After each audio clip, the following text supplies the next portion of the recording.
né dans le corps du démon Saiki, amalgame de plusieurs milliers d'âmes, démon de malédiction pure et de grande puissance. Celui-ci répond au nom de...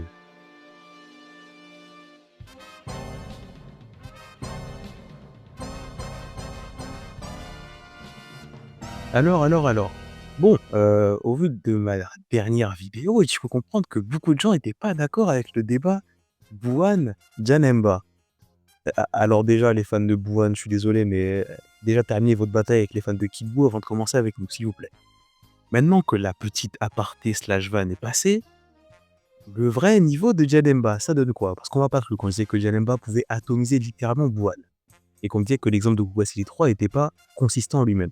Bon, alors déjà, si, il est consistant, parce que la seule personne qui a fait trembler l'univers, c'est Goku SJ God avec des coups de poing, quoi.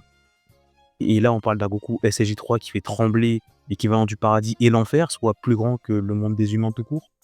Mais il est vrai que techniquement, Buwan l'a fait aussi, donc c'est-à-dire que Goku SJ 3 et Buwan ont un niveau similaire. Ah zut, c'est vrai. Et j'avais oublié que Janemba était moins fort que Goku SJ 3. Ah non, c'est pas le cas. Ah, tant mieux. On va pouvoir commencer la vidéo alors. Commençons donc par la forme Gros Janemba. Le Gros Janemba, qu'est-ce qu'il peut faire? De base, il est puissant. Également, le bonhomme peut se régénérer de façon assez prodigieuse. Alors, je vais pas aller jusqu'à dire qu'il se régène autant que Majin Buu ou Cell, mais ça doit pas être très loin derrière Cell, à mon avis. En tant qu'âme née en enfer, il n'est absolument pas restreint par l'envie de manger, le besoin de respirer ou de dormir, ou encore l'épuisement. Car toute personne dans l'autre monde dans Dragon Ball n'est affectée par aucun de ces problèmes-là. Donc déjà, niveau endurance, c'est un demi-dieu, puisque il n'a pas de problème d'endurance. Également, étant une âme, il ne vieillira jamais, car étant déjà mort, entre guillemets. Également, Janemba est capable de sentir le ki. En réalité, ça peut paraître con comme ça, mais c'est pas donné à tous les adversaires dans Dragon Ball. Sentir le ki est une faculté très utile. Le bonhomme est au moins suffisamment résistant pour tanker ses propres attaques, c'est-à-dire que vraiment il a fait exploser ses bombes sur lui, et il en ressort sans aucune égratignure. Il a une excellente capacité d'analyse, au point même où Goku, Son Goku de DBZ, dit qu'il n'arrive pas à suivre et qu'il ne comprend pas comment ce gros plat de soupe, merci la VF, arrive à être aussi rapide. Et bien que très peu l'a remarqué, le Gros Janemba arrive à anticiper même les coups de Goku SJ 3. La différence, c'est qu'il n'est pas assez rapide pour pouvoir l'intercepter. Et là, on parle vraiment de capacités très basiques pour Janemba. L'une des premières capacités plus intéressantes, ce serait par exemple sa manipulation de la glace qui peut geler les âmes. Parce qu'encore une fois, dans l'autre monde, tu es une âme. Et ça n'empêche pas de geler les âmes. Alors que techniquement, vous connaissez beaucoup de personnes qui peuvent toucher des âmes, vous? Voilà. Il peut utiliser de duplication, se cloner concrètement, avec la capacité de copier la puissance de qui il a copié. Par exemple, pendant la scène du Kamehameha, il a copié un Goku, et le Goku a une puissance similaire au Goku qui a lancé son Kamehameha. Maintenant, la question c'est, est-ce que ça fonctionne uniquement avec les personnes moins fortes que lui, ou est-ce que ça fonctionne avec absolument tout le monde? Eh bien, je ne sais pas, et je pense que lui-même ne sait pas, parce que, vu à quel point il est con, c'est peu probable que le bonhomme se soit posé la question, ou même qu'il ait essayé. Contre Goku SJ 3 notamment. Mais sa capacité la plus broken quand il est en Gros Janemba, c'est sa capacité à sceller n'importe quel adversaire dans ses cristaux. Ce que les gens dans les commentaires ont eu l'air de négliger sans trop de raison d'ailleurs. C'est-à-dire que Janemba est né, la première chose qu'il a fait, c'est sceller Enma. Donc concrètement, il a senti du danger chez Enma, et il l'a scellé instantanément. Donc pour revenir à la confrontation, s'il devait affronter Majin Buu, le premier truc qui tenterait, ça serait de le sceller. Et pourquoi est-ce que je pense ça? Eh bien c'est très simple. Enma, il n'est pas extrêmement puissant en termes de force brute. Il est comparable à Kaio, voire moins fort, mais c'est le dirigeant de l'autre monde, c'est-à-dire que dans son monde à lui, il a des pouvoirs et des capacités extrêmement restrictifs pour n'importe quel être. Étant donc d'office un obstacle à son expansion dans les univers, donc l'autre monde et l'univers des mortels, Janemba s'est débarrassé de lui instant. Et il s'est assis sur lui pour être sûr qu'il n'allait pas bouger. Donc s'il tombe sur un adversaire équivalent à sa puissance ou légèrement plus fort, je pense qu'il va sceller directement son adversaire, ressentant instinctivement du danger envers lui. Et c'est pour ça que contre PQ et contre Goku, il a joué avec eux, parce que, comme j'ai dit juste avant, il sent le ki. Donc il savait être plus fort qu'eux, donc il a joué. Et dès que Goku est passé en Super Saiyan 2, le comportement de Janemba a quelque peu changé. Et une fois qu'il est passé en Super Saiyan 3, là c'est bizarre, Janemba il faisait plus de Janemba. Rematé le film. Mais en plus de ça, le bonhomme il peut créer des cristaux, donc ceux qu'on voit dans le ciel et qui tombent quand il tombe lui-même. qui sont capables d'absorber l'énergie des attaques passivement. Concrètement, c'est quoi? PQ va lancer son Kikoa dessus, la barrière va l'absorber. Enfin, la barrière, ça compte pour le cristal dans lequel est enfermé Enma, mais ça compte pour tous les cristaux qui sont autour, parce que concrètement, c'est la même chose. Donc, je sais pas, supposons qu'il affronte quelqu'un qui fait un Kamehameha. Si le Kamehameha il passe dans le cristal va absorber le Kamehameha. Va donc par la même occasion l'annuler. Sachant que le bonhomme, il peut déformer ses cristaux à sa guise. Deuxième pouvoir extrêmement pété de Janemba, Palkia le regarde et commence à avoir 2-3 sueurs au cou, sa manipulation spatiale. Il peut créer des portails pour frapper n'importe qui, n'importe où. Alors, je veux pas dire que c'est cheaté, mais si c'était utilisé par quelqu'un de plus intelligent que Janemba, ça serait extrêmement cheaté. Parce qu'on l'a vu l'utiliser pour taper Goku à distance, pour envoyer ses Kikoa sur lui, mais vous imaginez, il se serait passé quoi s'il avait envoyé le Soul Finisher de Gogeta sur Gogeta? Ah, vous y avez pas pensé, hein? Bon, en vrai, ça ne ferait pas grand-chose a priori, parce qu'il est à moitié totalement pur, mais dans l'idée, là, je vous ai donné l'exemple avec le Soul Finisher, mais supposons qu'il ait eu affronté Végéto, et que Végéto avait balancé son meilleur Final Kamehameha, et que Janemba avait contré, il était cuit.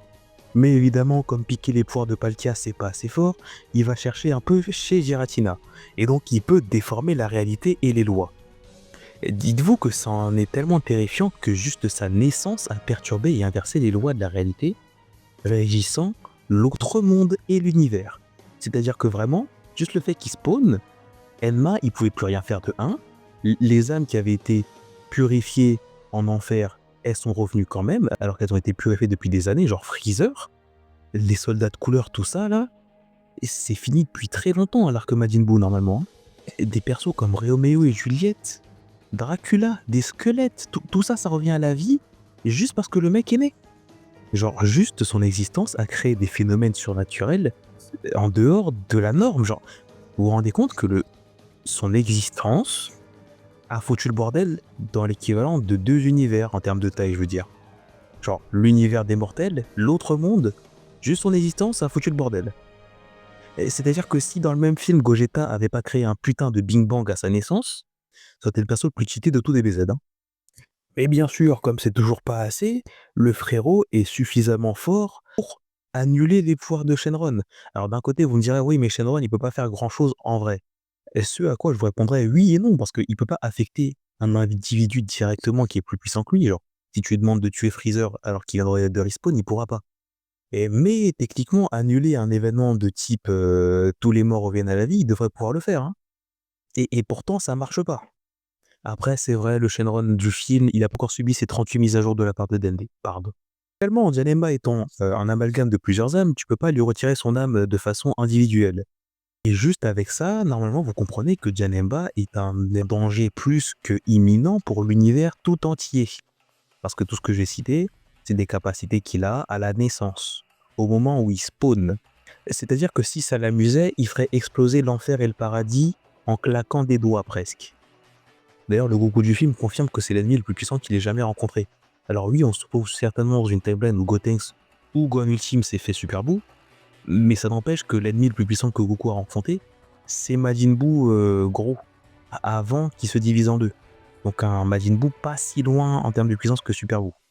Également au niveau vitesse, bien que ce soit pas ressenti dans le film parce qu'il faut bien ralentir la caméra sinon on voit rien. Le trajet entre le palais d'Enma et l'enfer, et je vous le donne dans le mille, ça fait l'infini en termes de distance. Parce que l'autre monde a une taille comparable à l'univers mortel. Donc, puisque dans l'univers Dragon Ball, l'univers mortel a une taille infinie, l'autre monde a une taille infinie. Sauf que tu peux pas diviser l'infini par deux. Donc, même si il fait que la moitié du chemin, ça reste l'infini en termes de distance.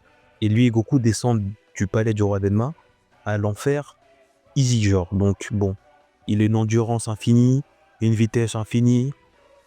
Le perso peut faire dispawn l'univers juste en naissant. C'est pas trop mal. Mais supposons que malgré tout, vous réussissiez à éliminer Janemba. Pas entièrement, bien entendu. Et dommage pour vous, parce qu'il va level up. Et donc passer en Super Janemba. Et alors là, hein, si vous aviez survécu jusque-là, abandonnez tout de suite, hein, c'est plus la peine. Hein. En plus de toutes les capacités que j'ai citées juste avant, le frérot devient incroyablement plus fort au combat rapproché, en plus d'être évidemment plus résistant et plus rapide.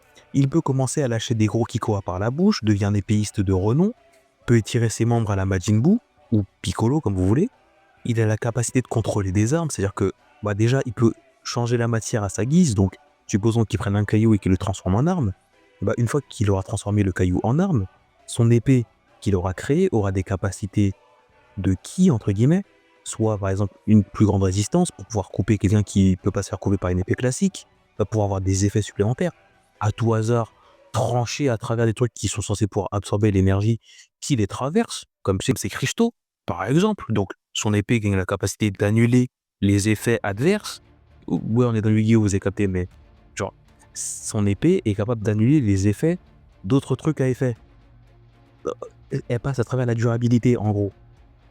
Genre, juste l'épée, elle peut créer des portails, téléporter l'attaque qu'elle a lancée. Genre, dans le film, concrètement, je vais vous mettre l'image, mais quand il va taper devant lui, et bah, le coup d'épée, il va pas forcément aller devant lui. C'est-à-dire qu'il peut aller sur le côté ou derrière, genre.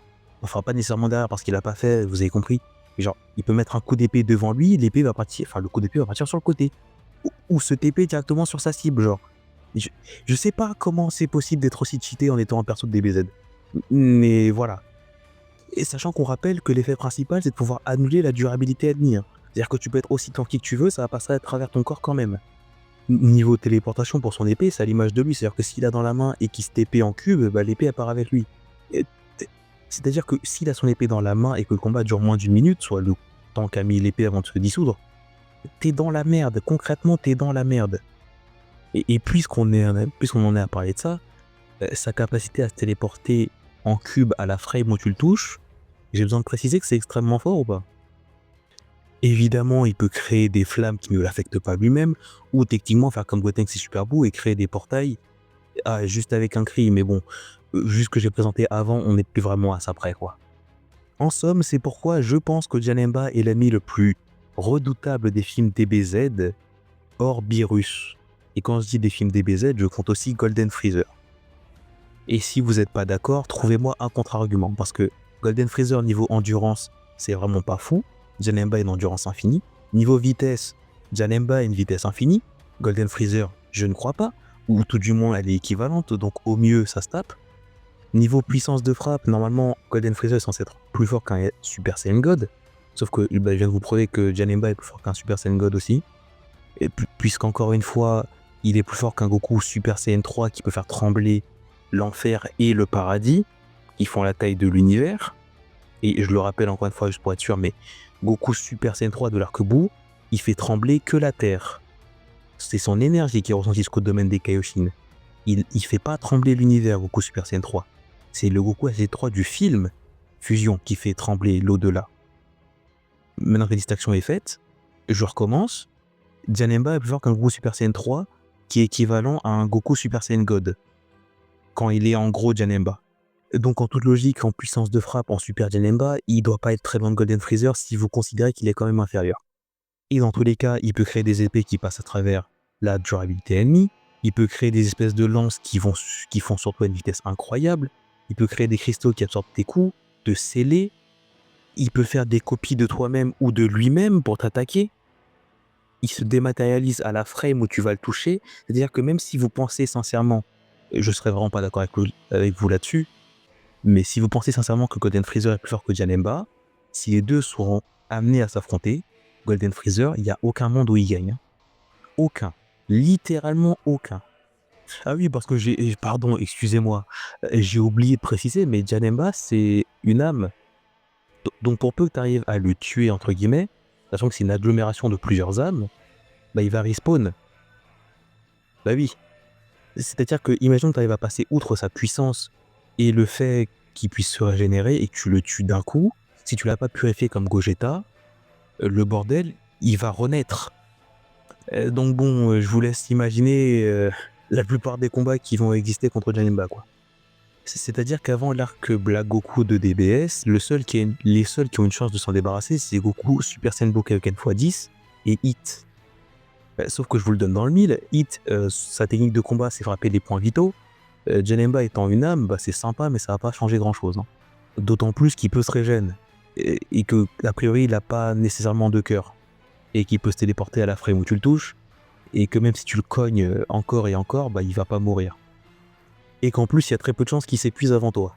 Donc je vous le donne dans le mille, Hilt pourrait le vaincre, mais ça me semble compliqué. Et Goku Kaioken x10, s'il lance un Kamehameha assez puissant, pourquoi pas, il va peut-être pouvoir s'en débarrasser, sauf qu'encore une fois, il va renaître. Ou sinon, il va pas réussir à le battre à temps et lui va s'épuiser.